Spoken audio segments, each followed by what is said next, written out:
ખેડૂતો મગફળીની નવી વેરાયટી ગોતી રહ્યા છો તો આ રહી નિધિની કૃષ્ણા મગફળીની નવી વેરાયટી। હવે નિધિ કૃષ્ણાની મારે તમને એ વાત કરવી છે કે આનો જે દાણો આવશે એ બોલ્ડ પ્રકારનો આવશે અને એક્સપોર્ટ ક્વોલિટીનો દાણો આવશે। અર્ધવેલડી પ્રકારની આ મગફળીની જાત છે। આ કૃષ્ણા મગફળીની તમને ખાસિયતની વાત કરું તો આમાં ગેરુ અને ટીકાના રોગ ઓછા આવશે। 120 થી લઈને 125 દિવસે પાકતી આ વેરાયટી છે। બીજી મગફળી કરતા દેખાવમાં ખૂબ સારી છે, રોગ પ્રતિકારક શક્તિ વધારે છે, જેના કારણે રોગો ઓછા આવે છે।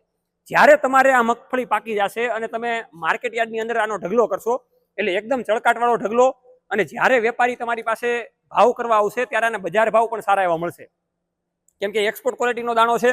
તો આ વર્ષે તમે ખાસ કરીને નિધિ કૃષ્ણા મગફળી વાવવાનું વિચારો। વધારે માહિતી મેળવવા માટે, બિયારણ લેવા માટે નીચે કંપનીના કોન્ટેક્ટ નંબર આપેલા છે, આજે જ કોલ કરો અને વધારે વાર્તાલાપ કરો। નિધિ કૃષ્ણા।